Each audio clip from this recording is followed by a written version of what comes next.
예, 반갑습니다. 1교시에 이어서 2교시, 백제와 신라, 이게 동맹관계에서 적으로 하는 과정들을 우리가 또 살펴보도록 하겠습니다.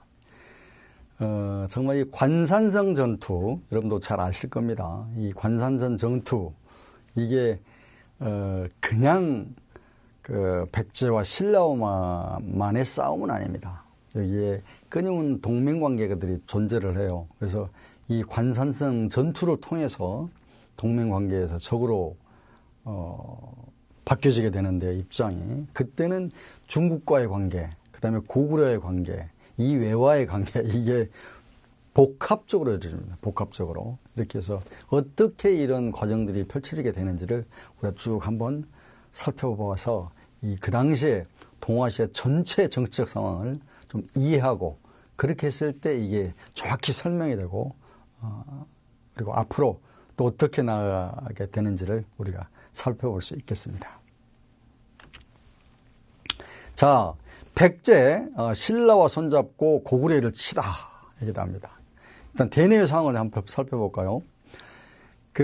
신라의 진흥왕과 백제 성왕 사이에 관산성에서 한판 붙습니다. 전투가 발생하는데, 이 양국 간에 벌어진 전투, 이거는 그때 당시에 동아시아 전체의 역사적 상황과 관련된 전투였습니다. 그리고 대외적으로는 아까도 잠깐 말씀드렸듯이 중국은 위진 남북조 시대였고, 그리고 정치적으로 분열된 틈을 타서 돌궐이 고구려의 북방을 침략했었습니다. 그리고 고구려는 북제와의 관계도 좀 불편한 상태였던 거죠. 그게 그때 당시의 대내적인 상황이었습니다. 자, 조금 더 들어가 보자고요. 고구려 상황을 좀 먼저 보겠습니다. 이 고구려 상황은 광개토대왕 장수왕대의 전성기를 구가합니다. 그러니까 4세기가 백제의 전성기였다면 5세기가 고구려의 전성기였습니다. 그리고 6세기 이후에는 국력이 좀 이상 징후를 발휘합니다. 그리고 6세기 말부터는 당연히 또 신라가 득세를 하게 되는 거죠. 그래서 6세기 이후에 문자명왕 때 신라 백제 등과 벌인 싸움에서 번번이 패배를 합니다. 패배하고, 이 연속적인 패배는 고구려의 국력을 당연히 쇠퇴되어 있다, 그게 증명되는 상황인 거죠. 그래서 이 문자명왕 이후의 고려 상황들을 보면, 첫 번째 안장왕은 두 차례에 걸친 백제 공격은 나름대로 성공을 합니다. 안장왕 때는 성공을 하고, 그 뒤에 안원왕대에 이르러서 안원왕대에서 백제 침략을 물리치고요. 이 안원왕이 죽고 양원왕이 즉위합니다. 양원왕이 이 즉위하는 과정에서 내부적 혼란이 이루어집니다. 그래서 말년에 고구려 귀족들은 녹군과 세군으로 분열합니다. 그래서 서로 싸우죠. 전투를 하죠. 그리고 꼭 이때 보면 이게 내부가 분열되고, 그리고 또 왕의 부인들이 자신들의 소생을 왕으로 앉히기 위해서 엄청난 또 파벌, 자신의 아버지를 동원하고 이렇게 해서 파벌을 일으키게 됩니다. 그래서 결국 녹군이 승리해서 세군의 무리 2,000명을 죽여요. 그래서 양원왕의 즉위 후에 이게 계속 이렇게 내분들이 이어지게 되죠. 그리고 이 양원왕 즉위 당시는 나이가 겨우 8세였어요. 8세. 그래서 어린 왕을 둘러싸고 귀족들의 암투가 아주 극심했었던 거죠. 그래서 외부적으로는 외적의 침입에 신경을 써야 했고, 그래서 돌궐이 고구려의 신성과 백암성으로 침입을 해오고, 북제의 문선제가 영주에 와서 사신을 보내서 또 압력을 하고, 또 북위 말에 혼란을 피해서 동쪽으로 이주해온 유민 5천여 호를 또 데려가고, 이렇게 내우외환으로 신라 백제의 동맹군에 효과적으로 대처를 하지 못하게 되는 것이죠. 하여튼 내외환이 항상 보면은 이 내부가 이렇게 잘 정돈이 안 되고 이 암투가 심하고 분열이 되고 그러면 외적으로 반드시 공격을 당합니다. 이거는 항상 안과 밖이 따로 존재하는 게 아니라 같이 굴러가게 되는 거죠. 같이 굴러가게. 자, 이렇게 고구려가 됐었는데 백제의 상황을 보자고요. 백제의 상황. 백제의 상황은 고구려 장수왕이 수도를 평양으로 옮겼습니다. 그래서 남진 정책을 실시하죠. 이 남진 정책을 실시하자 백제는 나제 동맹을 맺어서 고구려에 대항을 합니다. 나제 동맹. 당연히 그 힘이 부족하니까 쪽수가 작고 힘이 부족하면 당연히 합치하죠. 연합을 해야죠. 그래서 백제는 신라에다가 오파를 넣는 거죠. 그래서 그 백제 비류왕이 신라에다가 사신을 보내서 화친을 좀 우리 같이 하자. 화친을 맺자고 합니다. 그러면서 좋은 말 두 필과 흰 기러기를 보내요. 흰 기러기를 딱 보냅니다. 근데 여기에 어쨌든 화답을 합니다. 신라도 황금으로 만든 구슬을 보냄으로써 동맹관계가 성립이 됩니다. 뭔가 어쨌든 이게 주고받고 한 거래가 있는 거죠. 그래서 비류왕 때 이 신라하고 동맹을 맺으면서 어쨌든 나제 동맹이 딱 굳건하게 형성이 되는 거죠. 이 백제의 상황에서 일단 문주왕은 웅진으로 천도를 합니다. 웅진으로. 그래서 고구려의 침략을 받아서 계로왕이 전사했잖아요. 이 전사한 후에 문주왕은 수도를 웅진으로 천도합니다. 웅진으로 천도하고 이 세력을 잡은 해시족 병관 좌평인 해구는 문주왕을 살해합니다. 문주왕을 살해하고 13살인 문주왕의 아들 삼군왕이죠. 이걸 왕이 앉혀요. 앉히고 그러면 당연히 해씨가 전횡을 하겠죠. 이 해씨의 전횡에 그 반발하고 나선 전 왕비족이던 진시 세력이 그 진남하고 진노 이거는 왕명을 받고는 해구를 제거합니다. 이렇게 해서 어느 정도 평정을 하는 거죠. 그 다음에 이 동성왕대에 이르러서 그 동성왕은 신라의 왕족이었죠. 신라의 왕족인 비지의 딸과 혼인을 합니다. 비지의 딸. 이건 다 의도가 있는 거죠. 다른 왕비족의 대두를 미연에 막자는 의도가 있습니다. 다른 왕비족들 막자는 의도가 있고 그리고 신라와의 동맹을 공고히 하려는 목적이 있습니다. 그래서 신라 왕족인 비지의 딸을 그러니까 혼인을 하게 되는 거죠. 그래서 종래 귀족을 배제하고 연씨, 백씨, 사씨 등 신흥 귀족을 동용하게 된 거죠. 신흥 귀족들, 기존 귀족들하고 한다면 아이고 너나 나나 그때 뭐 다 비슷한 거 아니야 이렇게 되기 때문에 얘들을 다 배제하고 연씨, 백씨, 사씨 등 신흥 귀족들을 등용하게 되는 거죠. 근데 이 신흥 귀족에서 이 백가가 다시 권력을 함부로 하여튼 권력을 쥐게 되면 거기서 꼭 그 남용을 하게 됩니다. 남용을 해서 모든 권력은 절대 권력은 절대 부패한다고 항상 이 권력에 취해서 꼭 남용을 하게 되고 부패를 하게 되고 이렇게 돼요. 그래서 거의 함부로 하게 됩니다. 그래서 동성왕은 가림성, 충남 부여군 임천면이죠. 임천면으로 축출되고 그래서 이 백가는 자객을 보내서 왕을 살해합니다. 이 백가는 왕이 추대 부대를 관장하는 직인 위사좌평인데 경호실장이나 마찬가지예요. 우리 역사에서 보면 항상 측근 관리를 잘하지 못하면 이런 사단이 벌어집니다. 그래서 측근은 정말 그 측근한테 책 잡히지 말아야 되고 그리고 측근 관리를 철저히 해야 됩니다. 자, 이어서 무령왕릉 시대가 다가옵니다. 무령왕. 그 무령왕은 일본에 있다가 백제에 와서 40세의 나이로 왕위에 등록합니다. 왕이 오릅니다. 이게 40세 나이면 굉장히 늦은 나이죠. 다른 왕들에 비하면. 그래서 그런지 어쨌든 일본에서 문무를 좀 겸비하고 와서 그런지 백가를 토벌합니다. 백가를 토벌하고 처단합니다. 처단하면서 왕실의 권위를 정확히 회복을 하죠.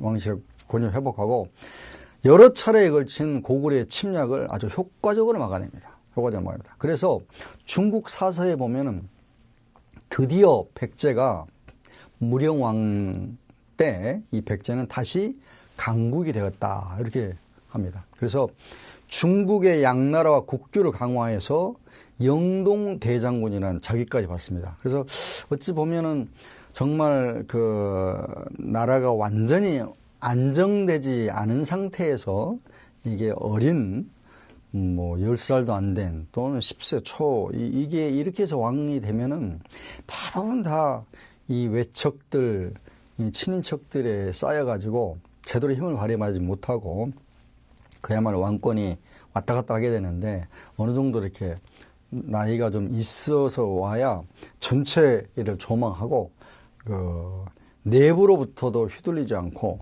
외부로부터도 휘둘리지 않고 국가를 제대로 안정적으로 끌고 가는 부분이 아닌가 여기서 좀 이 단적으로 좀 볼 수 있습니다. 자, 그 다음에 이제 성왕 때 와서 이제 일들이 많이 벌어지게 되는데요. 성왕은 사비로 다시 천도를 합니다. 천도를. 그래서 웅지는 문주왕 때 웅진으로 천도를 했지 않습니까? 그런데 웅지는 수도로 적합하지 않다. 이렇게 판단하고 사비로 천도를 하게 되는 것이죠. 그리고 백제의 뿌리를 찾아서 초심으로 돌아오고자 국호를 남부여로 변경을 합니다. 남부여다. 이렇게 뿌리 찾기, 초심 찾기로 돌아가는 거죠. 그리고 중흥의 기틀을 마련하고 그리고 겸익과 같은 그 승려를 동행해서 불교의 진흥에 앞장섭니다. 그래서 국가의 정신적 토대를 강화하는데 불력을 빌고자 이렇게 하죠. 그리고 또한 그 내적인 이런 그 통일과 정비와 이렇게 가면서 당연히 외부적인 대외 활동도 돈독하게 하게 되는 것이죠. 그래서 그 중국의 양나라와의 관계를 돈독히 하고 그다음에 저 일본 외나라에도 문물을 전달해서 든든한 힘이 되어줄 수 있도록 우방들을 튼실하게 구축을 합니다. 그러니까 내외적으로 상당히 좀 그 안정되게 강화된 이 체계를 가져가게 되는 것이죠. 그래서 좀 웅비할 수 있는 터전을 마련해야 됩니다. 자, 그래서 이렇게 어느 정도 이렇게 체제를 다 갖추고 갈 때 어쨌든 이 백제와 고구려에 있어서 백제는 그동안 뺏겼잖아요. 고구려한테 땅을 많이 뺏겼으니까 그걸 일단 되찾는 게 급선무인 거죠. 억울하잖아요. 뺏겨 있으면. 그래서 그걸 되찾겠다 해서 고구려의 남진 정책에 맞서서 이 신라와 동맹 관계를 최대한 활용해서 고구려의 선제 공격을 감행합니다. 선제를 강요해서 성왕은 고구려의 우산성을 쳐요. 우산성을 쳤으나 패합니다. 패하고 그 뒤에 다시 고구려의 침략을 신라와 공동작전으로 다시 격파하게 된 거죠. 그때 이제 나대동맹이 딱 형성이 돼서 격파하게 됩니다. 그래서 고구려의 도살성을 공격하고 함락해서 평양성을 공격해서 격파합니다. 그게 나아제 동맹군의 승리가 되게 됐던 거죠. 자, 여기서 눈을 잠시 돌려서 저 신라로 좀 가봅시다. 신라의 그때 상황은 어떻게 됐었는가. 우리가 보면 상황을 항상 입체적으로 보기 위해서는 우리 주체 세력뿐만 아니라 이 상대 세력들을 전체적으로 봤을 때 이게 입체적으로 보고 종합적인 판단들이 가능해지게 됩니다. 그래서 신라의 상황들을 본다면 이 후발주자인 신라가 질주하게 되는 시대가 돌아오게 되는 거죠. 그래서 신라는 경주 평야에 사로국이 성장해서 이루어진 나라이고, 박혁거세가 기원전 57년에 세운 국가입니다. 57년에. 그래서 박석김의 삼성씨가 교대로 왕위에 오르게 되는 거죠. 교대로 왕위에 오르고, 그리고 신라도 이제 어쨌든 점차 이 국력이 신장되면서 이 전성기가 도래하게 되는 것입니다. 그래서 이 신라의 국력을 신장시킨 왕들을 좀 보게 되면, 일단 내무랑을 봅시다. 내무랑은 왕호를 이사금에서 마립간으로 변경시킵니다. 이사금을 마립간으로 변경시키고, 이 삼성교립제 박석김이 차례로 이 삼성씨가 교대로 가는데, 이렇게 되다 보면 일사불란하지가 않잖아요. 그래서 이 삼성교립제를 없애고 김씨가 왕위를 세습하는 것으로 딱 전통을 잡아버립니다. 그래서 삼성교립제를 없애고 김씨가 왕위를 세습하는 걸로 체제를 바꾸죠. 그리고 중국의 전진에 2차례에 걸쳐서 사신을 파견합니다. 그래서 중국과의 관계도 우호적 관계에 수립합니다. 항상 이 내적인 단결과 통일을 갖고, 그 다음에 외적인 부분도 하나 같이 가기 때문에 내외를 항상 이렇게 동시에 잘 두루 살피고 이렇게 우호적 관계를 맺어놔야 고립되지 않는 것이죠. 자, 그리고 그 이후에 이제 지증왕대. 이 지증왕대에 사실은 그 후벌주전의 신라의 질주가 시작되는 국가의 기틀이 마련되게 됩니다. 지증왕대. 이 지증왕대에 와서 드디어 우경을 장려하고 국호를 신라라고 딱 사용합니다. 국호를 신라라고 하고, 그 다음에 왕의 칭호를 쓰죠. 그동안 마립간이었지 않습니까? 마립간을 왕이다 이렇게 합니다. 이거는 중국과 대등하다. 중국식으로 자기가 이제 변모를 딱 하는 거죠. 그리고 지방의 제도도 정비합니다.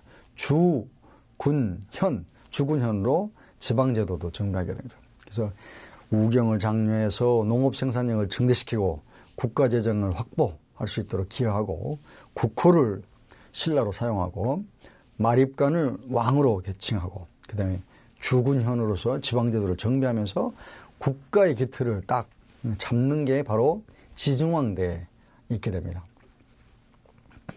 그 뒤를 이어서 법흥왕. 이 법흥왕은 이걸 조금 더 뛰어넘어서 중앙 집권적인 국가체제를 강화합니다. 법흥왕. 그래서 이 이름과 같이 법흥왕이잖아요. 법흥왕. 율령을 반포하죠. 그리고 연호를 또한 사용하고, 그 다음에 영토 확장을 해 들어갑니다. 항상 내적인 부분을 정비하고 나면 외적인 부분으로 눈을 돌리게 돼서 어떻게 우리가 영토를 확장할 길이 없나, 이걸 항상 살펴보게 되는 것이죠. 그래서 이 법흥왕 때 율령을 반포해야 되는데, 국가 시책에 따르지 않는 자에 대해서 처벌 방침을 딱 공언합니다. 그래서 율령을 딱 반포하고, 그 다음에 연호 사형을 독자적으로 이 건원이라는 그 연호를 사용합니다. 그래서 이때부터 진짜 중국과 우리는 대등하다. 그게 황제국이고 우리는 왕국이고, 이게 아니고 독자적인 권원을 사용하면서 중국과 대등하다. 그래서 자신감을 표현하게 되는 것이죠. 그러니까 내적으로 딱 이 자신감이 펼쳐지니까 어떻게 되겠어요? 당연히 이제 외적으로 눈을 돌려서 남쪽으로 있는 김해의 금관거야, 그걸 병합하게 되는 거죠. 영토 확장을 해 들어가게 됩니다. 법흥왕 때부터. 자, 그리고 이 후발주자인 신라가 질주하게 된, 그야말로 폭풍 질주를 하게 되는 이때 가장 크게 융성하는 때가 진흥왕 때입니다. 진흥왕 때. 진흥왕은 법흥왕의 조카로 7세에 즉위했습니다. 7세에 즉위를 했는데, 그래서 7세에 즉위하면 뭐 알겠어요, 7세가. 7살 먹은 애가. 처음에는 어머니의 섭정을 받아요. 근데 어쨌든 법흥왕 때 딱 다 어쨌든 체계를 다 잡고 다 해놨기 때문에 어느 정도 틀이 다 갖춰져 있는 상태였죠.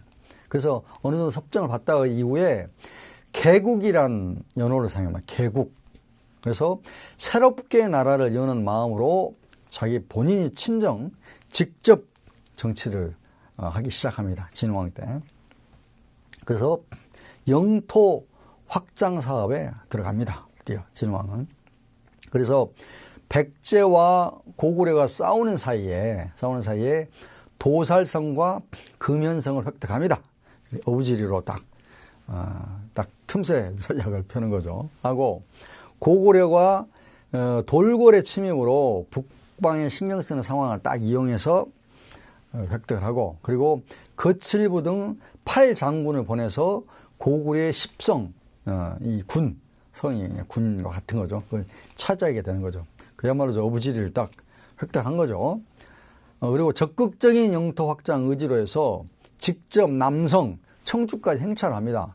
이게 이제 자신감이 딱 붙은 거죠. 그래서 대외적으로 영토 확장 사업을 진흥왕이 펼치게 되는 거죠. 아울러서 백제를 공격하죠. 신라와 백제는 어쨌든 공동작전으로 한강 유역을 수복했어요. 낮의 동맹으로 했는데, 어쨌든 신라가 돌연 백제가 차지했던 한강 하류 지역을 공격합니다. 그래서 그걸 뺏어요. 그래서 거기다가 신주를 설치하고 군단을 배치합니다. 근데 백제는 열받잖아요. 배신 당했으니까. 그랬는데 백제는 그 성왕이 자기 딸을 보내요. 그쪽으로. 딸을 보냅니다.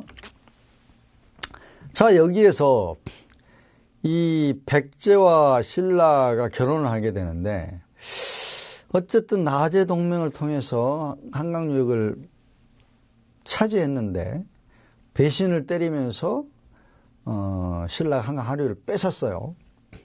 근데 백제는 열받아서 바로 공격을 해들어가야 되는데 안 하고 자신의 딸을 이렇게 보냈어요. 왜 그랬을까요? 어쨌든 백제가 유화적인 행동을 취하는데 이걸 고지것대로 신라가 믿겠어요? 믿을 리가 없죠. 어쨌든 신라가 당장은 반경을 없을 거라 이렇게 반경 못하게끔 하려고 그 계산하에, 복심하에 보낸 거죠.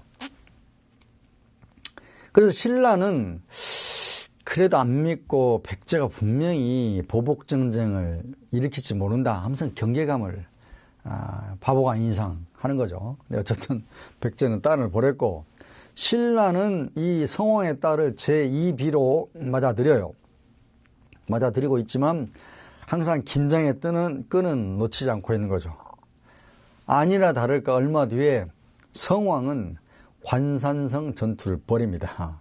자기 딸을 시집 보내놓고 제2비로 앉혀놓고 안심을 어느 정도 시켜놓았지만 신라도 바보가 아닌지라 딱 경계를 하면서 긴장의 끈을 놓지 않은데 관산성 전투를, 그 유명한 관산성 전투를 벌이게 됩니다. 자, 이 관산성 전투, 이 관산성 전투로 인해서 동맹 관계는 끝이 납니다. 이 관산성 전투, 신라의 진흥왕의 한강 하류 지역 점령, 이거로 해서 관산성 전투가 펼쳐져서 결국 양국의 오랜 동맹은 끝을 맺게 됩니다. 자, 이때 봅시다. 백제와 신라를 같이 보면, 백제, 이거는 가야하고 왜군과 연합해서 신라의 관산성을 공격합니다. 이 옥천. 이 연합군은 성왕의 아들 여창의 지휘로 관산성 근처에 요새를 구축하고 전투 준비를 해요. 그리고 왜군의 선봉대가 돌격을 해서 화공작전을 벌여서 관산성을 함락시키는 작전으로 가는 거죠. 자, 이렇게 했을 때 신라는 그냥 당합니까? 아니죠. 신라는 북쪽의 신주, 군주 김무력이 누구냐면 김유신 장군의 할아버지예요. 할아버지의 군대를 동원합니다. 그리고 이 전국에서 군대를 징발해서 관산성 탈환을 꾀합니다. 이렇게 해서 맞부딪힌 거죠. 이 김무력이 이때 크나큰 활약을 펼칩니다. 어쨌든 이 관산성 전투에서 백제의 성왕이 전사를 하게 됩니다. 그리고 대패를 하게 돼요. 이게 어떻게 되냐면 이 성왕이 자기 아들한테 맡겨놨잖아요. 그리고 왜군하고 다 그다음에 가야까지 해서 이게 충분히 다 이길 수 있는 싸움이었는데 이 성왕이 이 궁금한 거라 아들이 어떻게 하나 보자 하고 거기를 찾아가요. 어떻게 하는지 보자 하고. 근데 이거를 신라가 바본가요? 그걸 다 눈치를 채죠. 그렇게 해서 이 간첩을 통해서 성왕이 가는 진로를 다 파악을 합니다. 파악을 해서 이 3년4군, 이 충북 보은에 있는 3년4군의 지휘관 도도의 지휘를 받아서 복병을 투입하죠. 복병에서 길목을 딱 차단하고 바로 급습을 하죠. 급습을 해서 성왕을 죽입니다. 성왕이 그래서 전사를 하고 신라군이 관산성을 탈환하게 된 거죠. 이게 참 바보 같은 짓을 성왕이 한 거죠. 그래서 좌평 6인과 백제군사 무려 3만 명 가까운 29,600명을 살해하는 대성을 거둡니다. 그래서 사실은 왕이나 대장이 죽으면 예나 지금이나 나머지 다 오합지졸이 됩니다. 이 전쟁통에 어쨌든 대장이 죽었다, 왕이 죽었다 이렇게 되면 그냥 그 대군들은 오합지졸이 되기 때문에 맥을 못 춥니다. 맥을 못 추게 되는 그런 상황에 펼쳐지게 되는 거죠. 자, 어쨌든 신라가 대승을 했습니다. 이 관산전 정투에서. 그래서 동맹 관계에는 끝이 나는데요. 당연히 백제로서는 패배의 이유가 있을 거고 신라로서는 대승의 이유가 있을 겁니다. 백제의 패배 이유, 패배는 성왕이 세상에 단 40여 기로 왕자 여창을 보려고 출동을 했어요. 이건 정말 경솔함의 극치입니다. 이게 무슨 어디 놀러 행차를 가는 거예요? 지금 전쟁이잖아요. 전쟁의 시기에 세상에 자기 아들을 보겠다고 단 40여 기를 갖고 가다 보니까 이게 제대로 된 겁니까? 이거는 정말 이 전쟁의 시기에 이 잘못 오판한 것 같아요. 오판하고 어쨌든 가야 하고 왜까지 해서 하니까 충분히 하겠다는 안일함의 발로가 아닐까 싶습니다. 그래서 여기서 결국 성왕이 죽임을 당함으로 인해서 완전히 전투가 패배로 가는 거죠.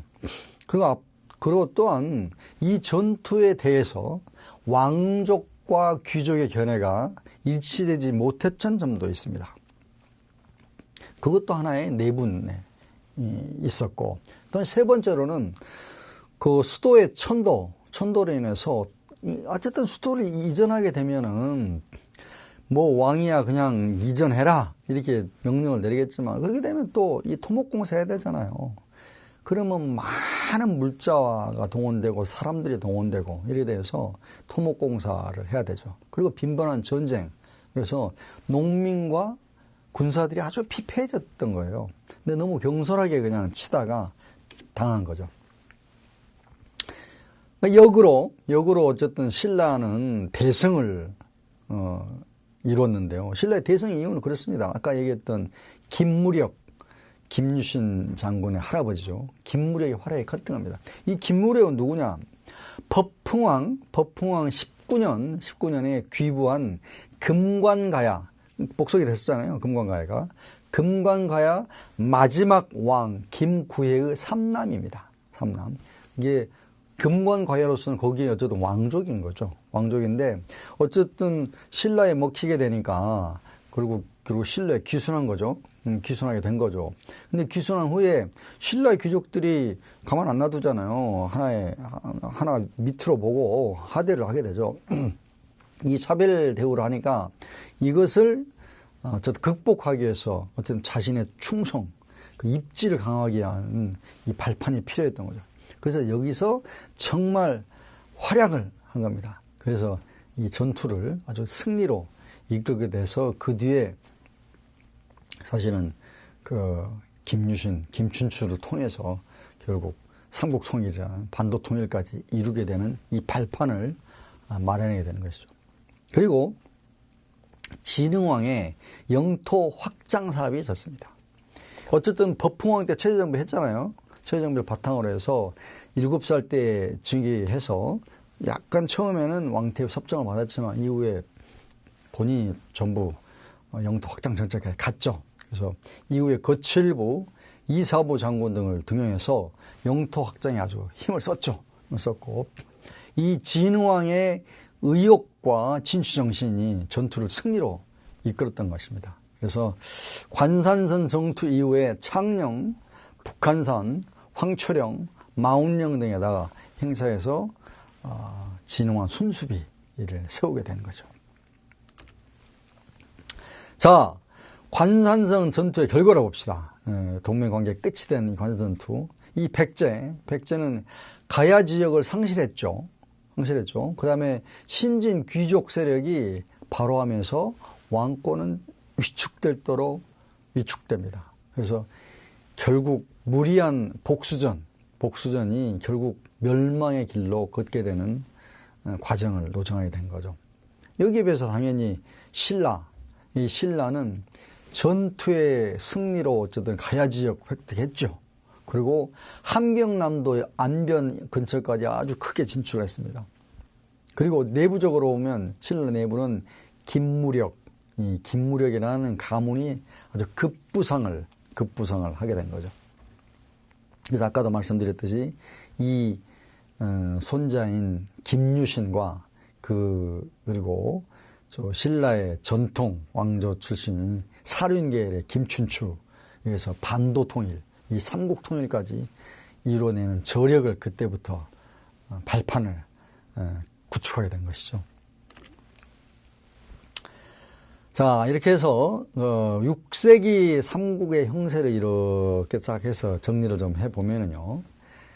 어쨌든 백제는 완전히 찌그러들었고 그 다음에 고구려도 점차 쇠약해가고 신라가 드디어 한 번 더 패권을 둘러싸고 야망을 키우죠. 그래서 고구려에 맞서서 백제하고 동맹관계를 맺고 이렇게 해서 아주 그냥 전투를 세게 해나가는 이 과정입니다. 그래서 이 동맹관계를 어떻게 발전시켜서 중국에 필적하는 왕성한 나라를 이룰 것인가, 요거를 생각해야만 하는 그 시기가 6세기 삼국의 그 형세 속에서 신라가 득세하는 그런 과정이었습니다. 그런데 실제 역사는 어떻게 전개됐습니까? 역사는 거꾸로 전개가 됐습니다. 정반대로 역사는 흘러가게 되죠. 어쨌든 양국 간의 협조 관계는 깨졌죠. 나제동맹 완전히 깨지고 서로 간의 믿음과 신뢰가 완전히 무너졌습니다. 무너졌고 계속된 복수전으로 해서 감정은 더욱 격화가 됐죠. 그래서 이 성왕과 진왕은 어쨌든 이 관산전 전투에서 크게 싸워서 결국 성왕이 전사하는 것까지 갔는데 좀 더 큰 역사를 이룩 하는데 좀 실패하지 않았나 이렇게 봅니다. 정말 중국이라는 커다란 위협이 있었지 않습니까? 이것을 눈앞에 두고도 이 각자의 조그만 그 이해관계에 집착한 나머지 대국 건설에는 실패했던 겁니다. 정말 우리가 동아시아 전체에 대한 안목을 갖고 이렇게 갔어야 되는데 그 안목을 보지 못하고 결국 진왕의 영토 확장과 성왕의 또 무리한 싸움, 이걸로 해서 이웃 나라가 적으로 되고 결국 영토를 넓히는 데는 신라는 성공을 했지만 큰 안목에서 동아시아 전체에 대해서 안목을 갖고 이 중국이라는 대국과 이 싸움을 위한 우리들의 단일 민족으로서의 민족국가를 형성시키는 데는 좀 실패하지 않았나 이렇게 보여집니다. 자, 관전 포인트로 봤을 때 다 이어지는데요. 과연 신라와 이 백제의 동맹 관계가 깨지지 않고 정말 다른 방향으로 전개되었다면 이후의 삼국의 미래는 어떻게 됐을까요? 물론 역사의 과정은 허용되지 않죠. 허용되지 않는데 참 아쉬움과 미련 이런 부분들이 남습니다. 그거는 마찬가지로 지금에 있어서의 남북한의 관계도 같은 부분이 아닐까 싶습니다. 그런 것을 우리 어쨌든 그때 당시에 삼국의 미래 이런 부분에 있어서 어쨌든 나제 동맹을 통해 가지고 이 고구려와의 대치 국면들을 극복을 했었는데 신라가 어느 이후에서는 쳤고 그걸 위해서 또 이제 백제가 치고 들어가고 이러면서 엄청난 피비린내 나는 싸움을 겪고 결국에는 이제 외세까지 끌어들여서 당나라가 끌어들여갖고 백제를 치고 그 다음에 고구려를 치고 이렇게 해서 삼국 통일 이 과정을 이루어냈는데요. 그게 결국에는 반도 통일로 이렇게 쪼그라지는 이런 과정이 되지 않았을까. 어쨌든 역사의 과정은 허용되지 않습니다. 어쨌든 이 동아시아 전체를 바라보면서 대국적 관점에서 민족국가를 형성하는 이런 부분들을 가져갔어야 되는데 하는 아쉬움이 남는다는 것이죠. 그런 것들을 우리 항상 염두에 둬야 되지 않을까 싶습니다. 자, 이렇게 해서 학습을 쭉 좀 정리를 해보도록 하겠습니다. 정말 삼국시대는 고구려, 백제, 신라가 서로 쟁패의 과정, 경쟁의 과정을 벌인 시기였습니다. 그래서 삼국은 때로는 협조했어요. 삼국은 때로는 협조했지만 대부분은 끊임없는 상쟁의 과정들을 펼쳤습니다. 4세기에는 사실 고구려와 백제가 대립했는데 그때는 백제의 전성기였죠. 백제가 정말 쟁패 과정에서 정말 선두를 달려갔었는데 어쨌든 고구려와 백제는 같은 뿌리에서 나왔던 거 아닙니까? 같은 뿌리에서 나온 두 국가였는데도 불구하고 서로의 그 팽창의 과정에서 끊임없는 전투를 펼치게 됐던 우리 과정을 살펴봤습니다. 그리고 그 삼국시대의 이 백제의 성왕과 신라의 지증왕을 이어서 법흥왕, 진흥왕까지 이어지는 이 과정들, 쟁패 과정들을 우리 또 쭉 살펴봤고요. 그래서 이 관산성 전투, 정말 그 유명한 관산 전투에서 백제와 신라가 그 동맹관계 종집을 찍고 결국에는 깨지게 되는, 그래서 정말 이 동아시아 전체 정치적 상황을 이해하지 못한 삼국 지도자들이 아니었나. 이거 우리가 돌이켜놓고 보는 거죠. 돌이켜놓고 봤을 때 그런 아쉬움들이 있고, 그래서 큰 적을 잊고 이 정말 중국이라는 큰 적을 잊어버리고 눈앞에 이 복수전에만 너무 급급한 삼국시대가 아니었나, 이걸 돌이켜봅니다. 정말 지금도 이 남북이 쪼개져 있는 이 상황에서 그래도 이렇게 쪼개져 있는 상황임에도 불구하고 우리가 세계 경제대국 10위를 넘나들고 있지 않습니까? 근데 정말 남북이 하나가 된다면 얼마나 큰 힘을 발휘하면서 정말 한민족 국가로서의 우뚝 세계에 설 수 있는 기틀이 다져지지 않을까 싶습니다. 마찬가지로 그 관점에서 이 삼국시대의 고구려, 백제, 신라 또한 같은 언어를 쓰고 역관이 배석되지 않은 상태에서 이 상쟁을 펼치는 게 정말 조금만 더 큰 안목을 가지고 살펴보면서 중국과의 그 대국 관계에서 우리의 민족 통일 국가를 크게 융성시켰다면 어땠을까 하는 그런 아쉬움을 남기면서 정리를 마치고자 합니다. 자, 이렇게 해서 2주차를 마치고요. 다음 주에 이 3주차에는 고려의 건국과 그 과정 속에서 견훤과 이 왕권이 어떻게 각축을 펼쳐가는지, 이 후삼국을 통해서 그 다음에 이 통일신라와 남북국 발해와 관의 이 과정, 그리고 그 과정들이 또 깨져가면서 또 고려가 건국되는 과정에서 견훤, 궁예, 왕건, 여기서 대표적으로 견훤과 왕건이 어떻게 고려건국 속에서 자신들의 결정을 내리고 쟁패를 해나가는지 과정들을 다음 주차에 공부를 하도록 하겠습니다. 여러분 수고 많으셨습니다. 다음 주에 뵙겠습니다. 감사합니다.